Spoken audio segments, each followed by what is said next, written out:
We left Goose Bay early in the morning. We took off, and we got the ice just when they thought we were going to get it. We'd had great conditions over the water leg, but as we approached the west coast of Greenland, we could see that the forecasts were accurate and that there were some low cloud layers. Our arrival into Narsarsuaq was not a beautiful VFR condition.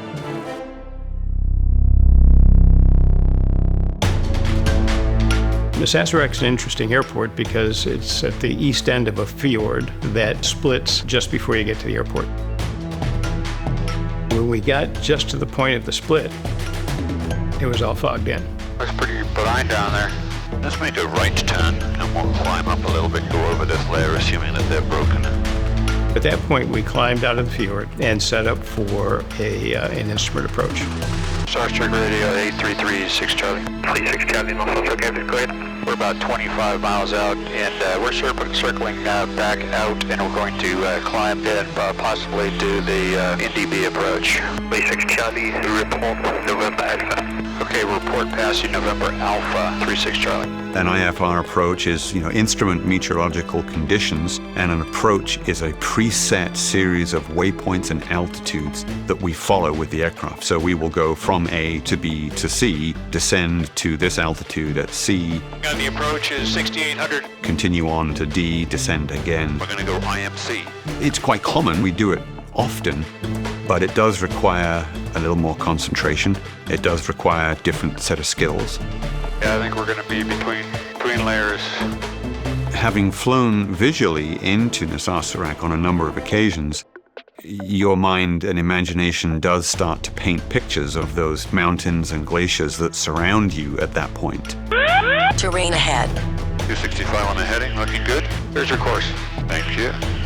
You have to have confidence in your abilities and your equipment. 36 Charlie, passing November Alpha, outbound for the course reversal. November 36 Charlie, report training final runway 06. At that point, there was a break in the clouds, and we saw the airport and were able to land. Yeah, I can see the field. Okay, give me 1/4 flaps. 1/4 flaps. Okay, give me the gear down. Gear's coming down. Didn't go as smoothly as we had hoped. 36 Charlie, we're a right base for 06, full stop. November 36 Charlie, roger, no reported traffic, runway 06. Okay, full flaps. Full flaps. But it went, we got there safely and so forth. There was just a little bit more flying and maneuvering to be done before we got on the ground.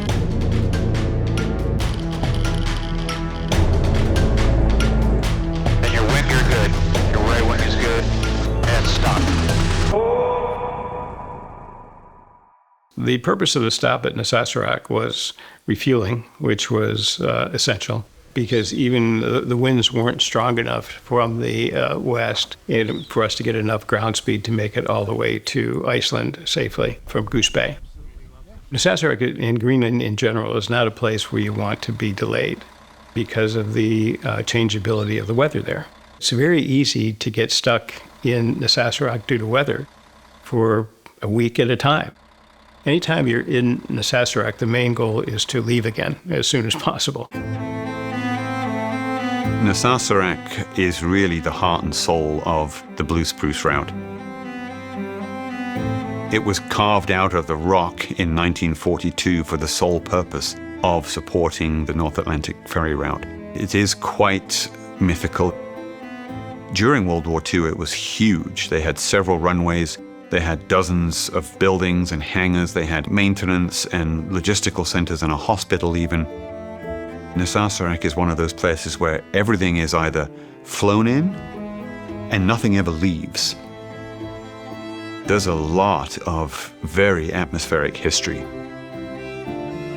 It's a special place to be from an aviation perspective, and it's a special place to be from a historic perspective. It's one of those places that quite possibly won't exist for very much longer. The aircraft that would have visited Narsarsuaq during World War II would have been, many and very different types. The North Atlantic route was used to move combat aircraft to Europe. The B-17 Flying Fortresses, the B-24 Liberators, the P-38 Lightnings. And then the later models of the P-51 were flown over also. And then, of course, it was also the primary resupply route for men and material. So there would have been C-47s, C-53s, and then the C-54, which was really the aircraft that was almost purpose-built as a military transport, a long-range military transport. In the very early part of the war, the U.S. Army Air Force crews did not have experience or training in long-range navigation. So a lot of the aircraft, particularly the early DC-3s that were requisitioned for war service, were pressed into service as logistical transport across the North Atlantic, and they were operated with civil crews. It was the airlines of the United States, it was those air crews that had the long-range navigation experience. At the outbreak of the Second World War, most of the Allied armies had been significantly reduced. So a lot of the early trips across the Atlantic would have been in civil aircraft with civil crews. Since that time, Narsarsuaq has only existed to support transatlantic traffic. There's very little local population. The permanent population there is about 75 people.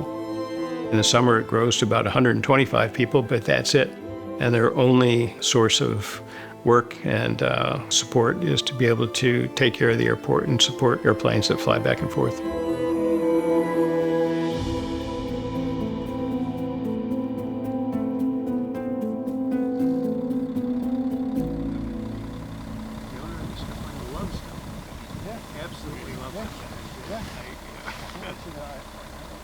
Ole, who was one of the ramp agents there, came out to the airplane and with big ceremony decided that he wanted to make a present to us of something that he thought that we should have. I don't know if you know the story, but in 1941, you guys built an Air Blue West 1 here, which started flying here with an aircraft from 1942 until 1958 when the Danes took over.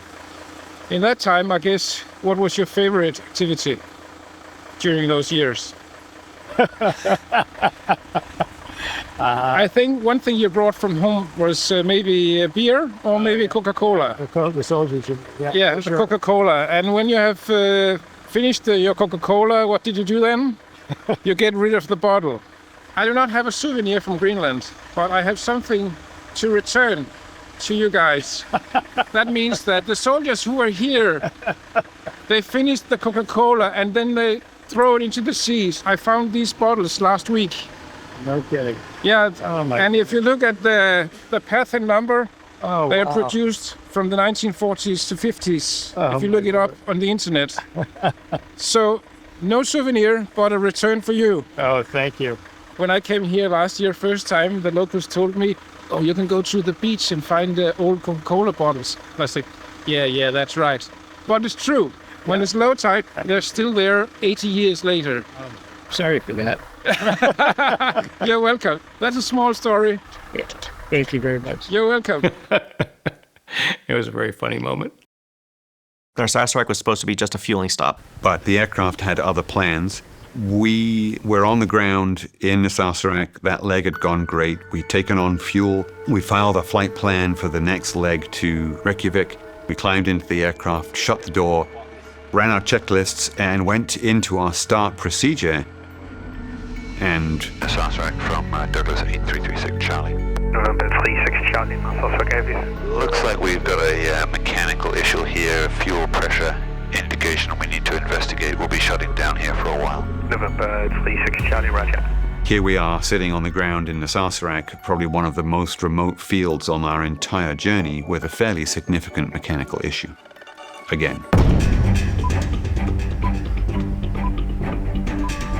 It's not difficult to troubleshoot the problem. It's fairly obvious what our problem is.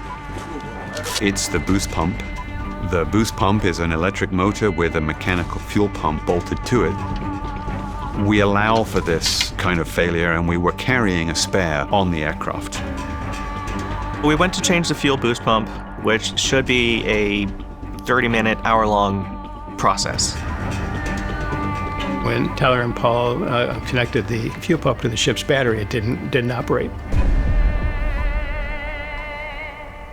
didn't operate at all. Why this pump wasn't working. We switched pumps from side to side. We switched plumbing from side to side. We were trying to draw from different tanks. We came up with everything we could think of to try to troubleshoot why the fuel pump wasn't working on the left side.